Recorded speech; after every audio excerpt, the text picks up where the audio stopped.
One night, my daughter locked me in my own bedroom and took my keys. By morning, everything changed.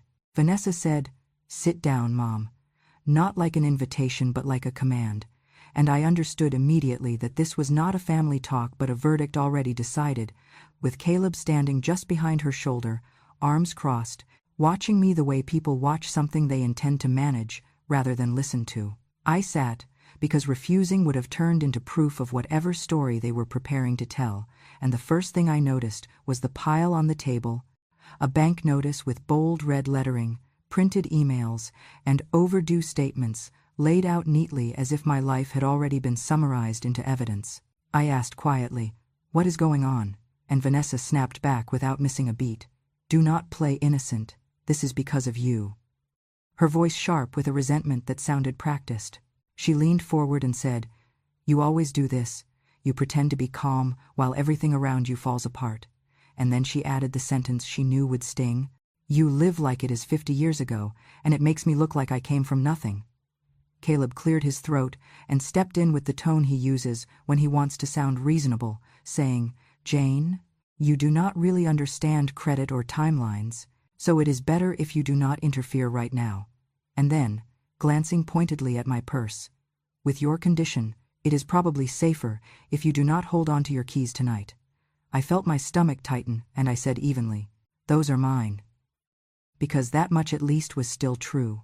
And Vanessa's face hardened as she reached across the table and grabbed my car keys, my house keys, and my phone in one motion, dropping them into her pocket like confiscated contraband.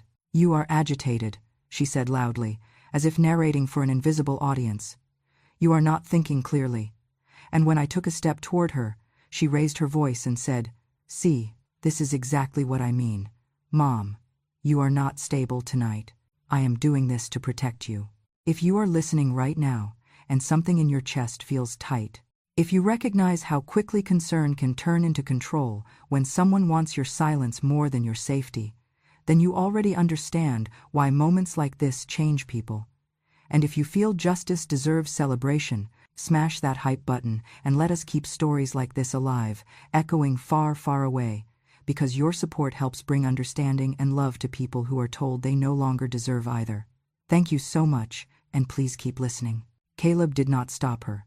He did not question her. He simply added quietly, "If you calm down and do as we ask, this will be easier for everyone," which is what people say when they want compliance without accountability. I told them again, slower this time, "Give me my phone." And Vanessa laughed, not humor, but irritation, and said, "You do not need it. You will just make things worse," before placing her hand on my arm and steering me toward the hallway with a firmness that crossed from guidance into force. "Mom, stay in your room tonight," she said, her voice suddenly gentle in the way that feels more dangerous than shouting. "Do not come out, and do not embarrass us anymore." I stopped in front of my bedroom door and said, "You cannot do this." And Caleb leaned in close enough that I could smell his cologne and whispered, "If you start yelling, we will tell them you are confused, and people believe daughters, especially when mothers get old." The word old landed harder than any insult, because it was the justification for everything they were about to do. Vanessa pushed me inside, closed the door, and I heard the lock turn from the outside, with a sound that was unmistakable and final, a clean click that traveled through my body like ice. I stood there for a moment, my hand on the doorknob, trying it, once, twice, before understanding that this was no longer an argument, it was confinement, and the air felt different when that realization settled. I did not scream because screaming would have given them exactly what they needed, proof that I was unstable, and instead I sat down on the edge of the bed, my heart pounding hard but my thoughts strangely clear. They were not trying to calm me, they were trying to contain me, and the papers on the table, the notices, the rehearsed lines, all pointed to the same conclusion, that by morning they planned to put something in front of me to sign while I was tired, frightened, and isolated. I pressed my palms together and breathed slowly, feeling fear without letting it run me. Because somewhere beneath the shock another memory surfaced, not of my daughter, but of myself, sitting in an attorney's office years ago after a minor surgery, insisting on safeguards I had hoped I would never need, clauses meant for emergencies, for worst cases, for moments when love is used as leverage. As the house fell quiet outside my door and I heard footsteps retreat, I understood with a clarity that surprised me that this night was not about discipline or protection, it was about access, and while they believed they had locked me in, they had forgotten one important thing. I had prepared for being underestimated, and that preparation was still very much within my reach. I was not raised to ask for permission or rescue, and that shaped everything I became, for better and for worse. I grew up in Nebraska, in a house where money was counted twice before it was spent, and pride was the only thing we were allowed to have in excess. My parents did not talk about feelings the way people do now. They talked about responsibility, about showing up, about not letting the world see you bleed. If you needed something, you worked for it. If you were tired, you rested quietly. If you were afraid, you swallowed it and kept moving. That was the language of my childhood, and it taught me early how to stand without leaning on anyone. I did not learn how to ask. I learned how to endure. When I married, I believed I had finally built something solid enough to soften those edges. But life did not ask for my belief before it intervened. My husband became ill slowly, the kind of illness that does not announce itself with drama, but drains you over years. Appointment by appointment, bill by bill. By the time he died, I had already learned how to function in constant crisis without letting it show. Vanessa was still young, too young to understand why her father disappeared piece by piece, and too young to see that when he was gone, I became everything. I was the income, the schedule, the discipline, the calm face that could not afford to break. I went back to work full-time, first as an office clerk, then inch by inch into accounting, because numbers made sense when nothing else did. They did not pity you, they responded to effort and accuracy. I loved my daughter in the only language I trusted, preparation. I paid her school fees on time, every time. I took her to the dentist and the doctor without complaint. I bought her a used car outright, so she would not begin adulthood chained to debt. I did not surprise her with gifts or gush about her achievements to strangers, not because I was not proud, but because pride, to me, was private. I believed then that real love did not need an audience. I believed if I built a stable floor under her feet, she would not need applause to stand tall. But Vanessa grew up in a different world, one where love is often measured by how visible it is. Other mothers hugged in public, posted photos, wrote long captions about sacrifice and joy. I did not. I wore practical clothes. I spoke directly. I did not soften truths or decorate effort with praise.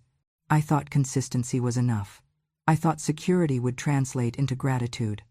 I did not realize that to Vanessa, my quiet strength felt like distance. Where I thought I was protecting her dignity, she felt unseen. Where I believed I was respecting her privacy, she believed I was withholding affection. As she got older, I noticed the shift. She compared. She measured. She watched her friends receive help from parents who made it look easy and generous, and she watched me continue to live simply even when I could have spent more. My restraint embarrassed her. My refusal to perform motherhood made her feel ordinary. She wanted to be seen as someone who came from abundance, not discipline. And because I did not need her, because I managed my own life without leaning on her emotionally or financially, she began to feel unnecessary. That is a truth people do not like to admit, that some children resent parents who remain whole. My independence did not make her feel secure. It made her feel irrelevant. I opened my retirement accounts with one promise to myself: I would never become a burden. I had seen what dependency did to families. I had lived through illness and loss and knew how quickly love can turn into obligation. I saved so Vanessa would never have to choose between caring for me and living her life. I did not tell her that every contribution was an act of restraint, that every dollar saved was a way of loving her without tying her down. I assumed she would understand one day. 2 years ago, after a minor fall and a routine eye surgery, Vanessa suggested I sign a limited power of attorney. She framed it as care. She said it was just in case, just paperwork, just to help if I was tired or recovering. I agreed because I trusted her and because I believed preparation was wisdom, not weakness. I never imagined that same document would later be used to question my autonomy. At the time, nothing changed. I still paid my bills. I still tracked my accounts. I still lived independently. And that, I now understand, was the problem. Vanessa wanted to be needed. She wanted to feel like the capable one, the rescuer, the adult in control. My continued competence denied her that role. The more I managed my own affairs, the more she framed it as stubbornness. The more clearly I kept my boundaries, the more she described them as confusion. She began to speak about me as if decline were inevitable, as if it were only a matter of time before she would have to step in and take over. In her mind, my strength was an obstacle to her authority. I endured the small dismissals because I believed love meant patience. I stayed quiet because I did not want to embarrass her or make her feel like she came from hardship. I convinced myself that enduring misunderstanding was the price of keeping peace. What I did not see was that my silence was being reinterpreted as permission. My independence, instead of being respected, was being challenged. And the more I proved I could stand on my own, the more Vanessa seemed determined to prove that I should not. I used to believe that being needed was the same as being loved, and that belief kept me blind longer than I care to admit. It took years to understand that Vanessa did not resent me because I failed her, but because I refused to fail myself. She did not hate my mistakes. She hated my independence. She hated that I woke up every morning capable, coherent, and unwilling to collapse into the role she wanted to assign me. I did not need saving, and to her, that was an unforgivable crime. Vanessa wanted a mother she could rescue, not because I was weak, but because my weakness would have made her feel important. Caleb never raised his voice. That was how he made everything sound reasonable, inevitable, already decided. While Vanessa burned hot and loud, Caleb stayed cool, speaking in careful phrases that framed every violation as efficiency. He liked words like paperwork and process. He liked to say things were just procedural, as if language itself could strip actions of their consequences. He started with sympathy, or something shaped like it. "We are under a lot of pressure," he told Vanessa more than once. Always when I was within earshot. "The notice is serious. Late payments look bad. People talk." He said people the way others say judges, faceless but powerful. He made the situation feel urgent, shameful, and above all public. Every sentence carried the suggestion that failure would not just cost them money, it would cost them standing. When he spoke to me directly, his tone softened, like a man explaining something obvious to someone he believed could not quite keep up. "Jane, this is not personal," he said one afternoon, leaning against the counter as if we were discussing the weather. "It is just paperwork, just procedure." He repeated those words often. Just paperwork, just procedure, until they lost meaning and became permission. It was Caleb who first framed my savings as leverage instead of protection. "Your mother keeps money to control you," he told Vanessa, his voice low and confident, as if stating a fact rather than planting an idea. "If she really trusted you, she would make things easier." Vanessa absorbed that quickly. It gave shape to her resentment. My caution became manipulation. My independence became domination. Every financial stress became my fault by default. If a payment was late, it was because I had not helped enough. If a bill arrived with red ink, it was because I was holding back. Caleb never accused me directly. He did not need to. He spoke in hypotheticals and implications. "If your mom stepped in, this would not be an issue. If we had faster access, things would stabilize." He turned uncertainty into urgency and urgency into justification. The power of attorney became his favorite tool. He referred to it constantly, as if it were a solution to everything. "That document exists to make things smooth," he said. "It helps us handle things quickly, so you are not bothered." He emphasized convenience. He emphasized speed. He emphasized how tiring it must be for someone my age to deal with details. Each comment was delivered gently, wrapped in concern, but the message underneath was clear. My involvement was an obstacle. Soon the questions shifted.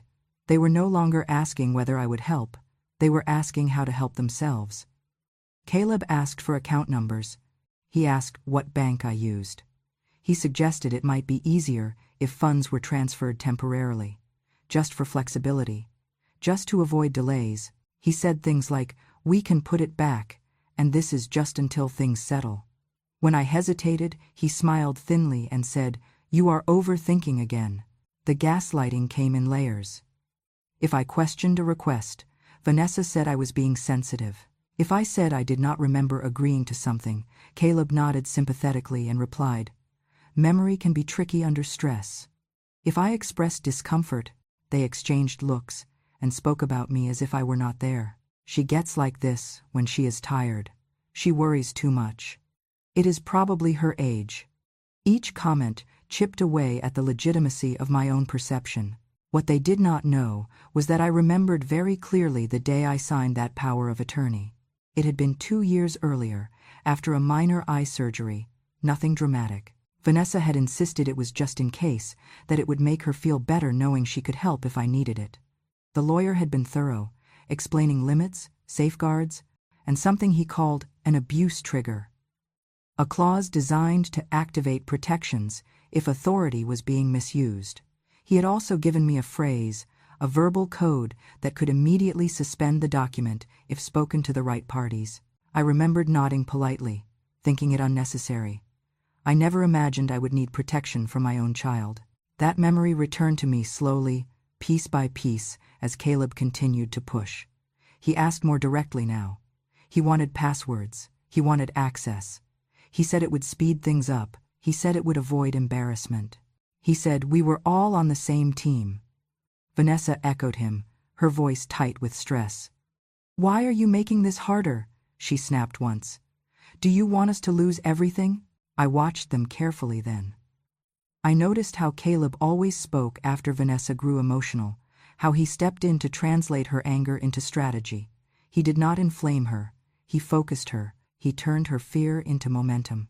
And in doing so, he revealed something important. This was not chaos. This was a plan. The realization settled over me quietly. They were not trying to help me manage. They were trying to remove me from the process entirely. The power of attorney was not a backup. It was a bypass. And the more I resisted, the more they spoke about my stability, my clarity, my ability to decide. That was when I remembered the exact words the lawyer had used. "This clause exists because abuse does not always look like violence," he had said. "Sometimes it looks like a concern." At the time, I had smiled and told him I trusted my family. Sitting there now, listening to Caleb describe efficiency while asking for my autonomy, I understood how naive that had been. I did not confront them. Not yet. I stored the memory carefully, the way I had always stored important things, without announcement. I let Caleb believe his reasoning was working. I let Vanessa believe her pressure was effective. They thought they were closing in. They did not know they were waking something I had spent my life keeping dormant. That night, locked in my bedroom, with no keys and no phone, I replayed every conversation, every phrase, every assumption they had made about my passivity. I thought about the clause. I thought about the code. I thought about how carefully I had been taught to protect myself, and how long I had refused to believe I would ever need to. Caleb believed he had converted family into a system he could manage. He believed he had turned love into leverage. What he did not realize was that systems cut both ways, and by morning, the paperwork he trusted so completely would become the very thing that ended his control. Vanessa opened the bedroom door the next morning without an apology, without hesitation, as if locking me in overnight had been a reasonable step in a process I had already agreed to. She stood aside and gestured for me to come out, her expression tight and controlled, the way it gets when she believes she is being practical rather than cruel. Caleb was already at the table, papers laid out neatly, a pen placed on top like an offering. The house felt different in daylight, not calmer, just more exposed, as if what had happened in the dark now expected to be completed openly. Vanessa did not ask how I slept. She did not acknowledge the night at all. She said, flatly, "Sit down. We need to finish this." I took my time walking to the chair, not to provoke them, but because my body needed to remind itself that I still belonged to me. Vanessa slid the stack of documents toward me and said, "Sign, you owe me." The word owe landed hard, heavy with years of unspoken resentment. Caleb pushed the pen closer, his voice smooth and final. "Once this is signed, everything settles down. He spoke as if chaos were my fault and compliance were a gift. I looked at the papers without touching them. The language was dense but familiar, financial terms arranged with professional confidence. I asked one question, quietly, evenly. What happens to me in all this? Vanessa did not blink. You are old, she said. What do you need so much for? The dismissiveness in her tone was not new, but hearing it spoken so plainly felt like the last thread snapping. As I flipped through the pages, something else caught my attention. The margins were marked, dates were filled in. There were attachments referenced that I had never seen. I noticed an email chain printed near the back, drafts to a lender, my name already listed as guarantor. There was a checklist with boxes ticked off, income verified, assets confirmed, appointment scheduled. My stomach tightened as I realized how far this had gone without me. This was not preparation. This was execution. I looked up and met Caleb's eyes. You have already started this, I said. He hesitated for half a second, just long enough to reveal the truth, then shrugged. Whether you sign or not, he said. Things are already pretty far along. The sentence hung in the air, careless and revealing. That was the moment the last doubt left me. This was not pressure born of desperation. This was entitlement, acting on opportunity. Vanessa leaned forward, her voice rising. Do not do this, she snapped. Do not pretend you are confused. You know what this is. I asked her calmly how they had my signature on documents I had never seen. She waved her hand dismissively. You gave us permission, she said. Stop acting like a victim. Then she said it, the words she would later pretend she never meant. You are not a person in this, she said sharply. You are a tool. Her mouth tightened, as if the thought had been waiting too long to come out. You were always the foundation. Foundations do not get opinions. Something inside me went very still. Not numb, not broken, just finished. I did not cry. I did not raise my voice. I understood then that if I begged, it would only confirm the role they had assigned me. If I argued, they would call it instability. If I resisted openly, they would escalate. They were counting on my emotion to justify their control. So I did the one thing they did not expect. I closed the folder carefully and aligned the papers. I placed the pen back where Caleb had set it. I looked at them both and said, evenly, give me time. I will do this the right way. Vanessa scoffed. There is no time, she said. We are already late, Caleb added. The lender will not wait. I will handle it through proper channels, I repeated. My voice did not shake. The calm in it seemed to unsettle them more than anger would have. Vanessa stood abruptly, the chair scraping loudly against the floor. Do not make this harder than it needs to be, she warned. We are doing this. I nodded, not in agreement, but in acknowledgement that the conversation was over. They mistook it for surrender. I could see it in the way Vanessa exhaled, in the way Caleb relaxed his shoulders. They believed the door had closed behind me. They did not realize I had just closed a different one, quietly, permanently. I went back to the bedroom without another word. My heart was steady now. The fear from the night before had burned away, leaving clarity in its place. I understood that I was no longer fighting to be loved. I was choosing to be safe. Whatever happened next would not be decided at that table. As I sat on the edge of the bed, I felt something settle deep inside me, a line I would not cross again. They had mistaken my patience for permission. They had mistaken my love for access. They believed they had taken my dignity. What they did not know was that I had already taken it back, and by the time they realized it, the doors they relied on would no longer open for them at all. Vanessa locked the door again that second night, quieter this time, as if repetition made it reasonable. She took my keys from the dresser, my phone from the nightstand, and said it was for my own good, that I was worked up, that I could say things I did not mean. I did not argue. I watched her hands, noticed how practiced the movements were, how Caleb stood behind her without meeting my eyes. Just sleep, she said. We will talk in the morning. The lock turned with the same dull click, and the sound did not scare me the way it had the night before. Fear needs uncertainty to survive, and by then I understood exactly what they were doing. I sat on the bed and did nothing. I did not bang on the door. I did not call out. I did not pace. I let the quiet stretch, because quiet had always been my ally. What they did not know was that silence had been built into my life deliberately. Years earlier, when I had signed that limited power of attorney after my eye surgery, the attorney had insisted on safeguards I barely noticed at the time. Elder monitoring was one of them.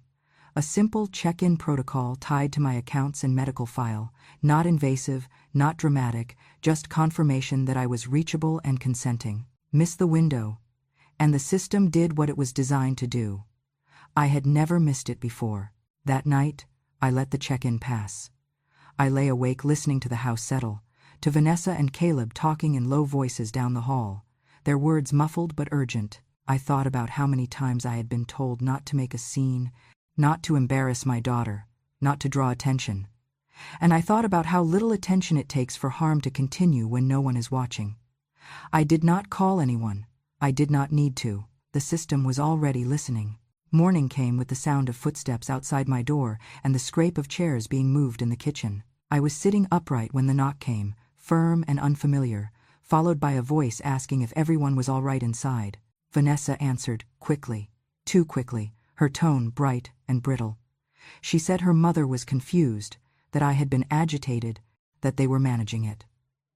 Caleb added a layer of concern, talking about stress and memory and how difficult it can be to care for an aging parent. They were good at this, rehearsed without realizing they were rehearsing. The knock came again, closer this time. A woman introduced herself, then another voice joined her, calm, official. They asked to see me. Vanessa hesitated just long enough to give herself away, then unlocked the door with a forced smile. She is resting, she said. She gets overwhelmed. The door opened, and the light fell across the room. I stood up and walked forward on my own. I did not rush. I did not cling to the frame. I met their eyes and said my name clearly. When Vanessa began to speak over me, explaining, apologizing, narrating, I raised my hand slightly and said the phrase I had been told to remember, the one sentence that mattered more than any argument. It was a code, simple and unremarkable to anyone else, but it landed like a switch being flipped. The woman nodded once. The man beside her wrote something down. They asked me if I felt safe. They asked if I had access to my belongings. They asked about the locks, the keys, the phone.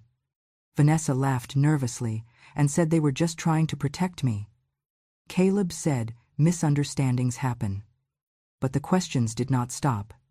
They asked to see the power of attorney. They asked who had control of my accounts. They asked why I had been unable to check in. The room shifted as the answers stopped lining up. I watched as the story slipped out of Vanessa's hands. She tried again, talking about my age, my stress, my confusion. The woman listened and then looked at me. "Do you consent to this arrangement?" she asked, simply.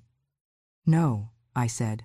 The word felt clean and complete. What happened next was not loud or dramatic. It was procedural. The abuse trigger clause was activated, the one my attorney had insisted on, the one I had never expected to need. The power of attorney was suspended, pending review. Control reverted immediately. Questions became instructions. Keys were requested. My phone was returned. Caleb's explanations grew shorter. Vanessa's voice shook. They were asked why a door had been locked. They were asked why I had been isolated. The answers sounded thin, even to themselves. By the time the officers left, the house felt hollowed out, stripped of certainty. Vanessa stood in the kitchen staring at the floor, her hands empty. Caleb avoided my gaze entirely. I did not feel triumphant. I felt steady. The system had done exactly what it was meant to do. Not punish, not accuse, but remove the advantage of control. I gathered my things while they watched, unsure now whether to stop me. I did not tell them where I was going. I did not need to. The truth no longer belonged to them. As I walked out the front door, keys in my hand, phone in my pocket, I understood the full shape of the change that had taken place overnight. I had not called anyone. I had not raised my voice. I had simply stepped out of the silence they were counting on, and the world had answered. Vanessa unraveled quickly, once the locks lost their power. The moment the authorities left and the paperwork began moving without her control, she turned on me with a ferocity that felt almost rehearsed, as if anger were the only language she had left. She cried and shouted in the same breath, her face red, her words sharp and careless. "You ruined my life," she screamed, following me down the hallway as I packed. "Everything was finally lined up, and you destroyed it." She said it like I had set fire to something precious, like I had acted out of spite instead of survival. I listened without interrupting, because it was important for me to hear exactly what she thought she had lost. It was never me. It was never our relationship. It was the money, the leverage, the certainty she believed she deserved. Caleb did not defend her for long. Stress peeled his composure away, layer by layer, until what remained was calculation without polish. He snapped back at her, in front of the caseworker who had stayed behind to finish notes, his voice sharp with accusation. "You told me she would sign," he said. "You said she always caves." The sentence hung in the air, heavy and revealing. Vanessa stared at him, stunned, then furious. "Do not put this on me," she yelled.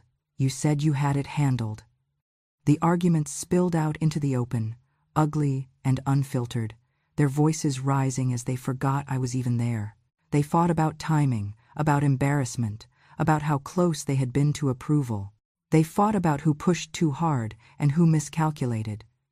Not once did either of them mention concern for me. Not once did they ask if I was frightened or hurt. The mask they wore as a united front slipped completely, and underneath it there was nothing but resentment and fear of loss. I watched them the way you watch strangers argue in public, with distance and clarity, realizing how little of this had ever been about family. When they noticed the caseworker listening, they tried to recover. Vanessa shifted tactics, her voice cracking into something softer, almost childlike. She said she was overwhelmed, that she had been under pressure, that she never meant to hurt me. Caleb cleared his throat and spoke about misunderstandings, about financial stress, about how easy it is for things to get out of hand. But the damage was already done. The questions that followed were not kind, they were precise. About documents prepared without consent, about access to accounts, about isolation, about the locked door. Every answer opened another gap in their story. I did not need to accuse them. Their own words did that for me. The caseworker took notes, asked for copies, asked for timelines. Caleb's confidence drained visibly as he realized how much of their planning was documented, how many drafts and emails and scanned forms existed without my authorization. Vanessa tried to interrupt, to explain, to redirect, but each attempt only drew more attention to her desperation. The truth did not need my voice, it was already loud enough. When there was finally a pause, I spoke, not to them, but into the quiet that followed their collapse. "I did not destroy your future," I said calmly. "I stopped paying for your contempt." The words were not sharp, they were final. Vanessa froze, as if hearing something she could not argue with. Caleb looked away. That sentence drew a line no amount of emotion could blur. The consequences unfolded without drama. The prepared loan file was flagged. The power of attorney remained suspended. Notes were made about isolation and coercion. No one was arrested. No one was shouted at. Accountability does not always arrive with noise. Sometimes it arrives with records and follow-ups and the removal of access. I gathered my things while they stood there, no longer sure what they were allowed to say to me. Vanessa followed me to the door, her anger spent, replaced by panic. "You cannot do this," she said weakly. "You are my mother." I turned to her, tired but clear. "Being your mother does not mean being your resource," I replied. Caleb said nothing. He had already retreated inward, recalculating a future that no longer included my compliance. As I stepped outside, I felt no joy in their unraveling. What I felt was relief. The kind that comes when a burden you have been carrying quietly is finally set down. They had believed that love meant access, that family meant entitlement, that silence meant permission. That belief collapsed the moment the money was locked away. What remained was who they truly were when they could no longer take. I drove away knowing I would not need to explain myself again. the truth had already done the work. I met with Martin Hale on a quiet weekday morning, the kind of appointment that does not feel dramatic but changes everything. He reviewed the suspension of the power of attorney, confirmed its full revocation, and documented the pattern of coercion with calm efficiency. There was no judgment in his voice, only precision. He helped me reinforce my financial safeguards, updated beneficiary designations, and placed layered security on every account. Nothing could move without my presence, my identification, my consent. When he finished, he slid the folder back to me and said, "You are protected now." I realized how rarely anyone had ever said that to me without asking something in return. I did not return to Vanessa's house. I did not need closure from a place that had already shown me what it was. I moved into Silverbrook Senior Community the following week with 2 suitcases and a box of documents, not because I was running, but because I was choosing. Silverbrook was modest and clean, a place that asked me about my routines instead of my assets. The staff learned my name quickly, neighbors waved without curiosity. No one calculated what I could offer. The first night I slept there, I slept through the dark without listening for footsteps outside my door. I set my life into a rhythm that belonged to me. Mornings with coffee and a book. Walks along the paths where people talked about gardens and weather, not leverage and deadlines. I felt lighter, not because I had escaped something loud, but because I had stepped out of something corrosive. For the first time in years, I was not bracing myself. With the help of Martin and my advisor, I redirected part of my savings. A donation to a nonprofit that protects seniors from financial exploitation, because I knew how quickly quiet people can be cornered. Another to a scholarship fund for women returning to school later in life, because independence should never expire. I did not announce it. Giving felt better when it was not demanded. Vanessa called once the dust settled. Her voice was softer, careful, practiced. She said she wanted to talk, to resolve things, to find a way forward. She did not apologize. She spoke about stress, about misunderstandings, about how complicated finances can be. I listened until she paused, then asked her what she wanted from the conversation. The silence that followed answered me. She spoke again, circling back to logistics, to options, to ways things could still be worked out. I told her I loved her and that I would not discuss money again. The call ended without anger, without relief, but with something solid in place. Weeks passed. The urgency that once filled every room receded. I heard through others that the house deal had collapsed, that the marriage strained under the weight of plans built on assumptions. I did not celebrate. Consequences do not require applause. They arrive when they are ready. One afternoon, I stood by my window at Silverbrook and watched the light settle across the courtyard. I thought about the night Vanessa took my keys, about the click of the lock, about how quickly authority can be misused when someone believes they are entitled to another person's future. I also thought about how long I had been preparing without knowing it. The accounts I opened to avoid being a burden, the documents I kept in order, the clause I never imagined I would need. None of it was accidental. It was the quiet work of a woman who refused to become invisible. Vanessa called again months later, asking to meet. I told her I was open to seeing her if we could talk without conditions. She agreed. Whether that would last, I did not know. What mattered was that I no longer needed to trade myself for peace. I learned something important in the aftermath. Justice does not always roar. Sometimes it whispers and locks doors that should never have been opened. Sometimes it looks like a small apartment where no one counts your worth. Sometimes it is the simple act of keeping your keys. When my daughter locked me in my room and took them, she forgot one thing. I had been securing my future for years, and by morning, everything had already changed. Before you go, let me leave you with this. I did not share my story to turn pain into spectacle or to paint anyone as a villain. I shared it because there are countless women sitting in quiet rooms right now, holding their breath, believing that endurance is the same thing as love, and that being useful is the same thing as being valued. It is not. Love does not require you to disappear. Family does not get to erase your dignity. And age does not cancel your right to safety, respect, or choice. If you recognized yourself anywhere in my story, if a single sentence made your chest tighten or your thoughts slow, then you are not alone, and you are not imagining it. Your clarity is not cruelty. Your boundaries are not betrayal. Choosing yourself is not abandonment, it is survival. Stories like mine are often buried under politeness and shame, but when they are spoken out loud, they become lifelines for someone else who is still locked behind a door, wondering if anyone would believe them. That is why this space matters. If you want to hear more true stories like this, stories told by women who were quiet for a long time and finally chose themselves, please subscribe to Grandma True Stories. Your support keeps these voices alive and helps these stories reach the people who need them most. Thank you for listening.